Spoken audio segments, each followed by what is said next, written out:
In today's episode, we're going to look at a stats test. This is called the Mann-Whitney U test.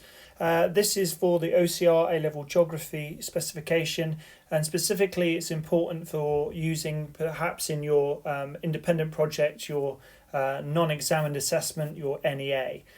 This is where it comes in the mark scheme. It's useful for you for doing stats tests to improve the quality of your NEA.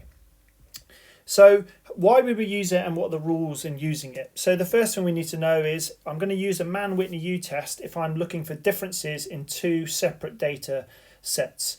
I need to make sure that the data I'm using is something I can count, so we're not using percentages here.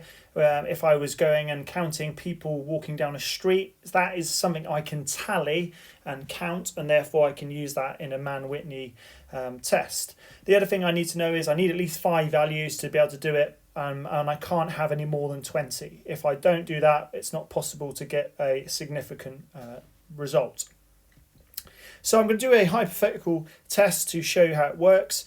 The question I'm trying to answer is to test if there's a statistical difference between the number of ginger people in English towns and Scottish towns.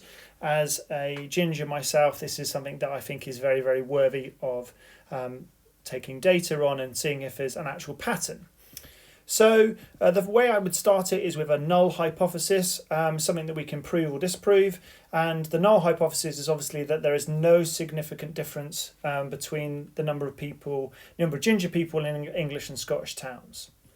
So before I even start my investigation, I would go out and collect data, and I need to make sure that the data I've collected is actually worth doing a Mann-Whitney U test. It meets the criteria. So I can see here that I have 2 actual sets of data, an English towns with number of ginger people in it, and a set of Scottish towns with ginger people in it as well. So I've got 2 sets of data, so I get a big green tick there. I also need to make sure I've got the right amount of values.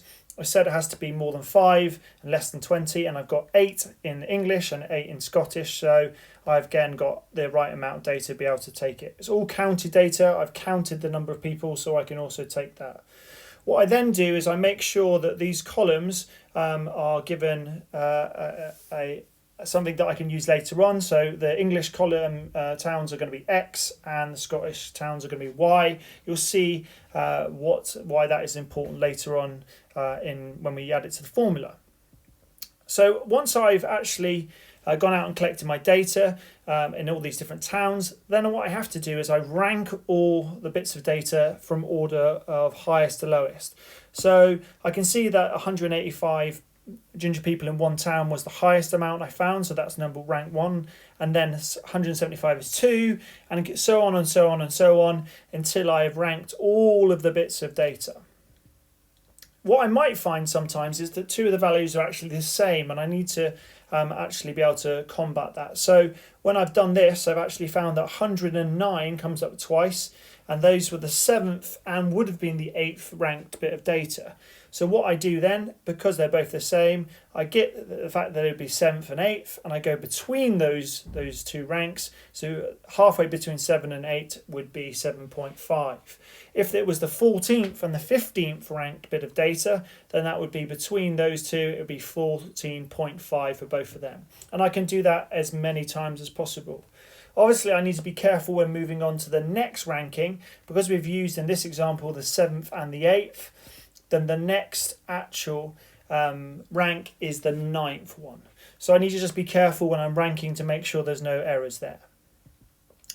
Once I've then ranked all my data correctly, I then need to add up all those ranks. So on the English towns here, I can see all those plus signs, and then I've added all the ranks in the yellow column, and therefore I get a score of 96. I then do exactly the same for the Scottish column, and again I get a score of 40. And again, this is something we're going to use in the formula in a second. So this is the complicated formula that I need to use, and we can break it down a bit to make it a bit more simple. And again, I will work through this to show you how this works. We're trying to work out what UX is and UY. When I see the NX in my formula, all that means is the number of values that were in data set 1. So I went to 8 different towns, and so that is going to be 8. And then NY, if I ever see NY, that's relating to that Y we saw. So it's the number of values in that data set. So the N means the number, and it's referring to Y. So the number of values in data set 2. So that's quite simple. It's just checking how many places have I been to, how many values have I actually taken, and adding it in. When I see this slightly strange E, that means the sum of. So that's where we've just counted up all the ranks. So when it says sum of Rx, that is all of those ranks in that first data set was referred to X, which was to do with English towns. And again, when I see it in the bottom one, the sum of RY, that is the total of all the ranks in the second data set. So that was all of those ranks added up and referred to Scotland. So that looks really complicated, but if you break it down step by step, it's quite simple to work out.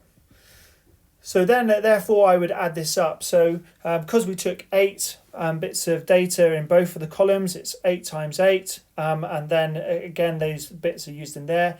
I'm taking away from 96. Remember that 96 is the total ranks that I worked out for that first set of column for the English towns. And when I eventually break this down, keep adding up and dividing, I get a score which is of 4. I then again do that. So that was for the English towns. I do the same for the Scottish. And again, that 40 at the end, that is those ranks that have been added up. And the 8s here are to do with the amount of values we've taken in both columns. And in this one, I get a score of 60. So what I eventually end up with is UX is 4 and UY is 60. So what I need to do with that is I then need to take whatever the smallest value is between these, and I'm comparing it with something we call a critical value. I'm going to show you where I get that critical value in a second, but we need to realise that out of these two, UX equals 4 is smaller, and so we're going to use that with a critical value. We went all the way back to that hypothesis. If we work out that the value that we get is less than the critical value, then we reject that null hypothesis. However, if it's more than that, then we accept the null hypothesis. That's why at the start we make that null hypothesis to see what we're testing here at the end. So we've got that score of UX is 4, and we need to get a critical value table for Mann-Whitney. This is to 5% of significance, and we're now going to compare it. Because NX is 8, because we looked at 8 values in our Scottish column and our English column, what we do is we make sure that we go to the 8th row and the 8th column of the critical value table. So that means my critical value is 13. What I do is compare that with my UX number, and because our value is 4 is smaller than the 13, therefore we reject the null hypothesis. So that means that our null hypothesis said there wasn't a significant difference between English and Scottish towns, but because we're rejecting that, we can therefore conclude that there is a significant difference in the number of gingers living in English and Scottish towns. So this is a really important test because it shows us that there's a statistical difference between those two sets, and so we can use it to kind of talk about and analyse data with a kind of statistical element to it. Really important for your NEA, and I hope this was a clear demonstration of how to use the Mann-Whitney U test.